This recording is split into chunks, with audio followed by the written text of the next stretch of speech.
Lu tahu nggak kenapa kalau kita lagi apes, seringnya tuh kuku kaki kita numbuhnya ke dalam? Aneh kan? Kayak alam semesta lagi ngasih plot twist yang nggak perlu. Nah, di tahun 1918, alam semesta ngasih plot twist yang jauh lebih gila. Bukan kuku, tapi kapal selam hantu Jerman yang tiba-tiba lenyap. Benar-benar hilang dari peta tanpa sisa. Ini bukan cuma cerita fiksi, guys. Ini adalah salah satu misteri paling mind-blowing dari Perang Dunia Pertama. Hilangnya kapal-kapal selam Jerman, atau yang kita kenal sebagai U-boat, yang lenyap seolah ditarik hantu ke dasar samudra. Kapal-kapal ini dijuluki hantu karena mereka seringkali menghilang tanpa meninggalkan sehelai pun bukti. Gak ada puing, gak ada mayat, bahkan gak ada tumpahan minyak. Mereka kayak server disconnect dari realita. Gue akan ajak lo menyelam ke dalam kisah ini. Kita bedah, kenapa kapal selam seberat ratusan ton bisa hilang total, dan apa saja skenario gila yang diyakini para sejarawan.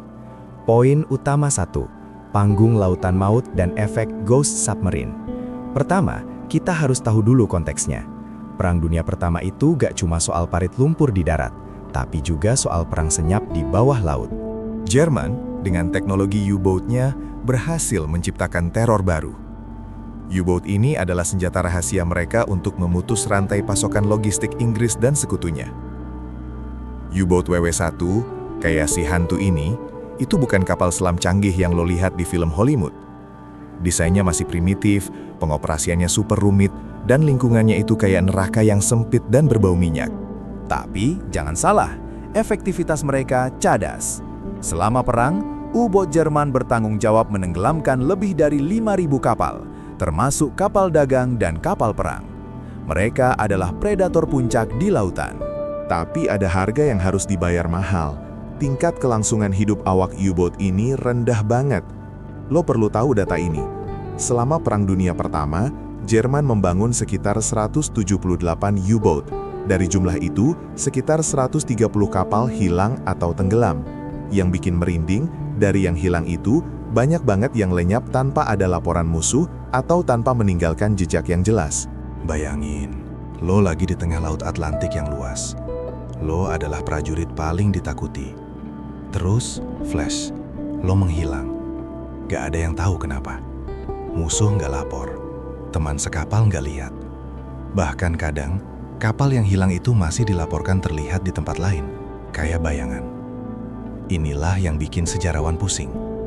Kapal selam ini bukan sekadar tenggelam, mereka lenyap. Lantas, kenapa kapal selam seberat itu bisa hilang total tanpa jejak? Kebanyakan misteri U-boat hantu ini nggak melibatkan musuh yang menembak. Justru, yang paling sering jadi pembunuh adalah kapalnya sendiri dan elemen laut. Coba kita pakai analogi warung kopi.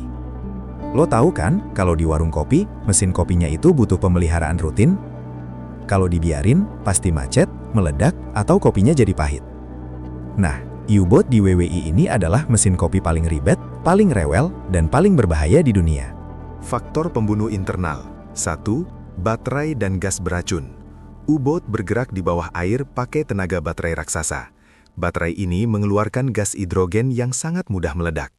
Kalau ventilasi rusak atau ada kebocoran, kapal itu bisa meledak dari dalam tanpa perlu ditembak musuh. Ibarat di warung kopi, baterai ini kayak kompor gas lo. Kalau ada kebocoran dikit, selesai.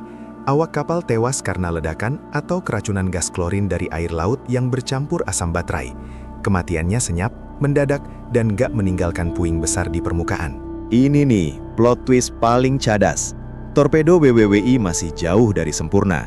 Ada kasus di mana torpedo yang ditembakkan malah mengalami circular run atau putaran melingkar. Torpedo itu menembak target, tapi karena masalah giroskop, dia malah berputar 180 derajat dan menghantam kapal selamnya sendiri. Gak ada musuh yang tahu, gak ada laporan sukses. Cuma bunyi boom di kedalaman, dan si U-boat lenyap. Crash depth yang gila. Kapal selam itu dirancang punya batas kedalaman. Kalau dia menyelam terlalu dalam, tekanan air laut itu akan meremukkan lambung baja, kayak lo meremukkan kaleng soda. Bedanya, kaleng soda ini beratnya ratusan ton. Kapal yang implode di bawah tekanan gak akan meninggalkan puing besar yang mengambang. Bagian yang tersisa akan langsung tenggelam atau tersebar oleh arus. Inilah sebabnya banyak yang lenyap tanpa jejak. Selain masalah teknis, ada satu pembunuh utama yang paling sering disalahkan atas hilangnya U-boat hantu, ladang ranjau laut.